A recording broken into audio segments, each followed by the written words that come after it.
points you right back to the unmanifest, to the nirguna. Yeah.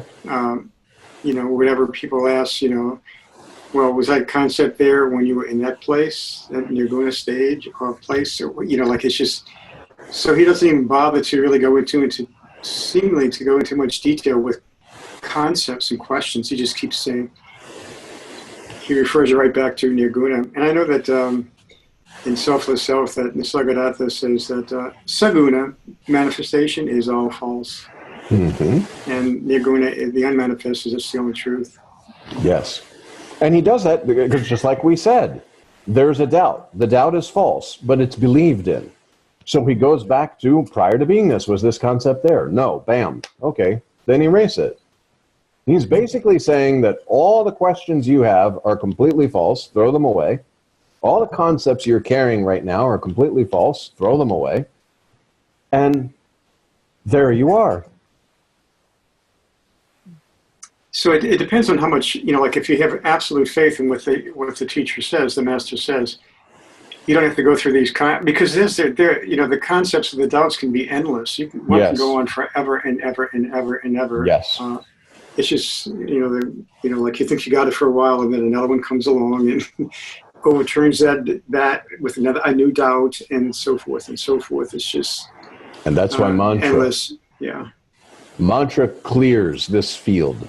Slowly, silently, and permanently. And the beautiful thing is, it doesn't build on extra concepts. It's not like, okay, if I know this, and like people who talk about, okay, when I'm meditating, do I look at my nose and this and that, because it was said at some point, so now there's a doubt. But the doubt was, all these doubts are false. So we now need to clear this doubt because you said meditation and now meditating on the nose. And like Maharaj says, it's in the beginning because the mind is crazy, so you give it a point to point to. Meditate on the nose. Okay, good. But that's a concept that's used, one thorn used to remove another thorn, then you throw both thorns away. You don't hold on to little thorns. It's not like I use a thorn to remove another thorn and then I keep that thorn in my pocket for later use. No, it's all gone. Erase, erase, erase. All the concepts, all the illusory layers are erased.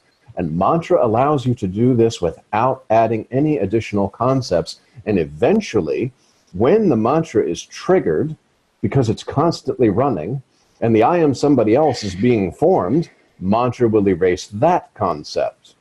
And then there won't be anyone doing the mantra. The mantra will be just that's you. That's it. You're one with your selfless self. You're one with the mantra, and all of this is occurring inside of that mantra, that one that you are. But yeah, you're right. If you don't have complete faith and trust in the master, believe me, if you sit there and you look through all the books, the mind will love you. All the doubts that you can create and believe in, astronomical. I mean, that's why they say don't go anywhere else. It's not that Maharaj is like, no, I just want you to be my devotee. I don't want you going anywhere else. He could care less about that. It's because of you. You've met your own selfless self. The belief has to come that Sri Ramakant Maharaj is your selfless self speaking directly to you. That is not a person. It's not a body form that's speaking. That selfless self speaking using the instrument of body, but is absolutely not a body, and knows that with all conviction. And now is impressing this, just like your parents said, we talked about the ghost in the tree. Maharaj is impressing the reality in you. The selfless self. Go ahead. I just was going to say, I know when Ranjit said one day, unless you have absolute faith in the master, everything is useless. Yes. You'll go nowhere. Because the master is your own self, and if you have a doubt about your own self, then forget it. John, did you have that type of faith before you met him in person? I met him in person before I knew the person. I met the presence that he was, that I am, before I met the person that I connected with. That's the presence in the form. I I met the presence first.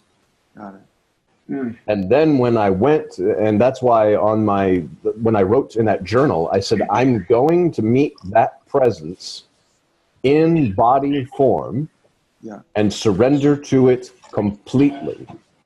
I had no doubt, Maharaj, that presence that had begun to just get stronger and stronger and stronger, I was going there to meet that presence in body form and surrender completely. Whatever he would have said, yes, because I knew it wasn't a he, it wasn't a person.